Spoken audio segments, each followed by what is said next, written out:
Jean, chapitre 15. C'est moi qui suis le vrai cep, et mon père est le vigneron. Tout sarment qui est en moi et qui ne porte pas de fruit, il l'enlève. Et tout sarment qui porte du fruit, il le taille afin qu'il porte encore plus de fruits. Déjà vous êtes purs à cause de la parole que je vous ai annoncée. Demeurez en moi et je demeurerai en vous.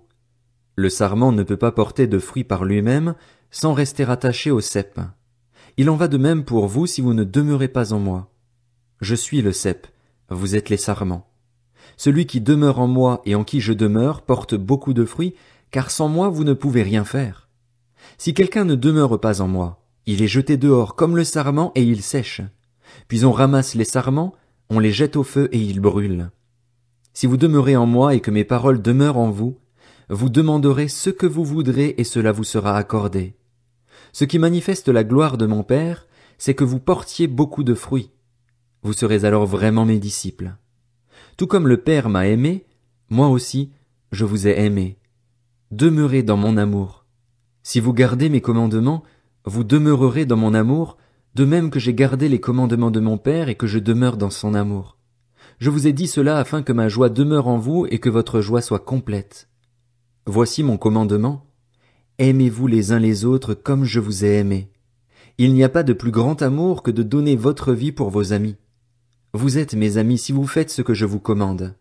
Je ne vous appelle plus serviteur parce que le serviteur ne sait pas ce que fait son Seigneur, mais je vous ai appelé ami parce que je vous ai fait connaître tout ce que j'ai appris de mon Père. Ce n'est pas vous qui m'avez choisi, mais c'est moi qui vous ai choisi, et je vous ai établi afin que vous alliez, que vous portiez du fruit et que votre fruit demeure. Alors, ce que vous demanderez au Père en mon nom, il vous le donnera. Ce que je vous commande, c'est de vous aimer les uns les autres. Si le monde vous déteste, sachez qu'il m'a détesté avant vous.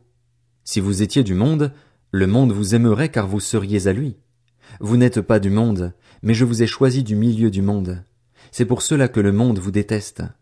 Souvenez-vous de la parole que je vous ai dite, le serviteur n'est pas plus grand que son Seigneur. S'ils m'ont persécuté, ils vous persécuteront aussi. S'ils ont gardé ma parole, ils garderont aussi la vôtre. Mais ils vous feront tout cela à cause de moi, parce qu'ils ne connaissent pas celui qui m'a envoyé. Si je n'étais pas venu et ne leur avais pas parlé, ils ne seraient pas coupables, mais maintenant ils n'ont aucune excuse pour leur péché. Celui qui me déteste déteste aussi mon Père. Si je n'avais pas fait parmi eux des œuvres qu'aucun autre n'a faites, ils ne seraient pas coupables, mais maintenant ils les ont vues et ils nous ont détestés, moi et mon Père. C'est ainsi que s'accomplit la parole écrite dans leur loi, ils m'ont détesté sans raison. Quand sera venu le défenseur que je vous enverrai de la part du Père, l'Esprit de la vérité qui vient du Père, il rendra témoignage de moi. Et vous aussi, vous me rendrez témoignage, parce que vous êtes avec moi depuis le début.